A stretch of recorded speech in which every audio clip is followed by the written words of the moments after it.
warahmatullahi wabarakatuh. Saya Ferdian Oleka mewakili teman saya semuanya. Kami minta maaf telah membuat konten prank bako sampah pada Transpuan Kota Bandung. Kami sangat menyesali perbuatan kami dan tidak akan mengulangi perbuatan kami di kemudian hari lagi. Terima kasih. Di dalam konteks penanganan perkaranya Ferdian Paleka ini, kira-kira Ferdian bakal lepas gak, Bang? Saya dari awal memiliki keyakinan ketika saya dapat penunjukan perkara ini, saya punya keyakinan bahwa perkara ini akan jauh lebih mudah, dan saya meyakini kenapa? Karena di sini ada aspek korban. Ya. Artinya sepanjang kita komunikasi dengan korban bagus, kemudian korbannya juga tetap manusia biasa, masih bisa dihubungi, masih bisa diajak musyawarah, saya pikir potensi untuk selesai dalam ruang perdamaian itu akan jauh lebih besar. Ya, dan itu terjadi ya? Ya, dibanding resiko nanti untuk perkara ini berlanjut. Sampai ke litigasi ya? Betul, ada resiko-resiko yang mungkin perlu dipertimbangkan oleh berbagai pihak, salah satunya adalah oleh pelapor. Kalau kita mau jujur-jujuran beginilah, berani tidak karena mereka transpuan, mereka harus muncul dalam jati dirinya yang utama sebagai laki-laki. Betul. Berani tidak mengambil resiko itu untuk muncul ke persidangan, memperlihatkan jati diri sebenarnya. Karena dalam proses persidangan kan kita sama-sama paham, tidak mungkin kita mengeluarkan identitas yang error in persona itu nanti, Bang. Identitas yang samar, harus identitas asli. Betul. Sebenarnya guys, Ferdian Paleka itu dengan pihak korban itu sudah berdamai, guys. Kita punya bukti perdamaiannya. Nah, cuma masalahnya sekarang adalah menurut tadi penjelasan dari senior partner saya, apakah ini nanti akan bebas atau tidak? Menurut Abang berkeyakinan 100% ya, Bang ya, Ferdian bisa ini lepas kan delik dari itu. aduan. Kalau delik aduan itu pasti kalau misalnya kita komunikasi yang baik dengan pengadunya, ya, pengadunya kemudian ada perdamaian, kemudian setelah ada perdamaian dituangkan secara tertulis, itu hasilnya tinggal dibawa saja ke kepolisian. Ya. Karena ini delik aduan. Dan tidak ada alasan kepolisian untuk membuat lama-lama ya. Karena memang ini yang merasa dirugikan sudah merasa tidak dirugikan.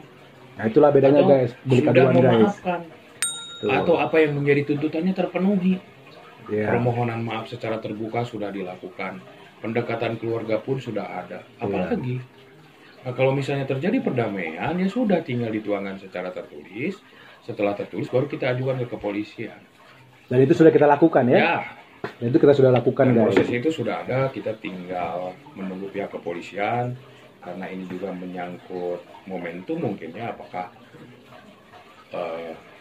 hanya mengenai waktu saja kapan ini akan diturunkan atau kapan akan dilepaskan. Pertama, ini tugas pemerintah. Ini tugas pemerintah harus tetap ada. Kenapa? Sosialisasi yang penting. Harusnya ada iklan layanan masyarakat. Jangan, kalau kita di YouTube kan banyak iklan-iklan, iklan-iklan game, software lain, gitu kan, produk. Kenapa tidak ada iklan layanan masyarakat yang fokus menyarankan, mengingatkan masyarakat, khususnya pengguna media sosial, untuk aware, untuk melek hukum. Nah, ini sampai hari ini tidak ada. Salah satunya di YouTube kita nih, Bang, di Jaga Channel ini membahas edukasi terkait tentang itu hukum, itu apapun itu yang terkait dengan mengenai. Harus ada satu sesi ya dari berbagai ahli, tentunya dari ahli hukum, ahli sosial, ahli telematika. Bagaimana sih konten yang baik ini? Iya, benar. Ya kan? Bagaimana konten yang baik? Terus apa yang perlu dihindari hari ini? Karena kan konten-konten yang ITE itu kan bukan hanya masalah YouTube dan berbentuk video saja kan, cuitan-cuitan di Twitter, berbuntut juga, kemudian di Facebook, bahkan ya di grup WhatsApp, bahkan WhatsApp personal juga. Kalau kontennya merupakan perbuatan tidak menyenangkan atau ada ancaman, itu bisa masuk Undang-Undang ITE. dalam konteks Undang-Undang ITE.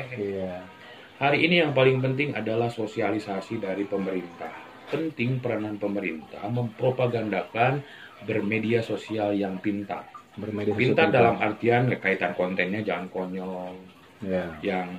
yang bermanfaat, ya kan? Jangan konten-konten yang tidak bermanfaat, ya kan?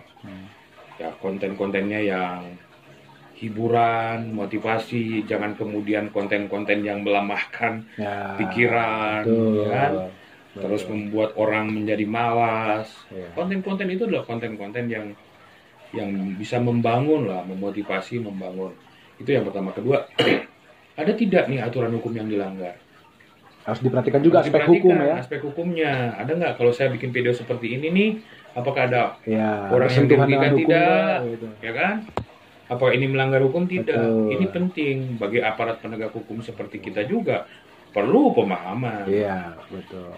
Apa kualifikasi mana yang ini merupakan tindak pidana ITE atau tidak. Itu barangkali yang ingin saya sampaikan. Yang penting hari ini bermedia sosial itu harus cerdas Nah, dan pintar. Cerdas dalam artian ya kalau bermanfaat, ini closing statement, Bro. kalau bermanfaat tonton. Ya Ya. kan? Kalau tidak Betul. bermanfaat apa? Kalau bermanfaat tonton. Kalau bermanfaat tonton, kalau tidak bermanfaat jangan. Kalau tidak bermanfaat jangan nonton. Itu kalau buat penontonnya. Buat penontonnya tuh. Nih kalau orang yang seperti kalian nih bikin Penggiatnya. konten-konten penggiatnya, sebelum bikin konten pikirkan dulu Nah, pikirkan dulu. ada tidak hukum yang dilanggar, Ya. ada tidak hak orang lain yang dilanggar. Nah, tuh dengerin Ya tuh. kan? Ini dua hal ini yang paling penting.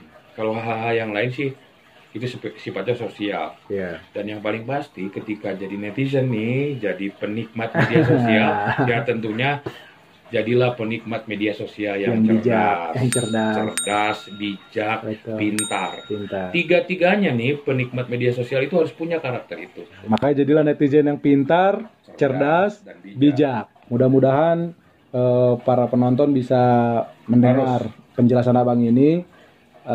Semoga dari tayangan ini bisa bermanfaat nih buat kita semua. Thank you banget Bang, udah sediain waktu. Sip. Gua seneng banget. Mudah-mudahan lu sukses Boleh selalu. pelukan kita nih. Iya. Sampai Ya ketemu sis lagi. COVID-19 ini.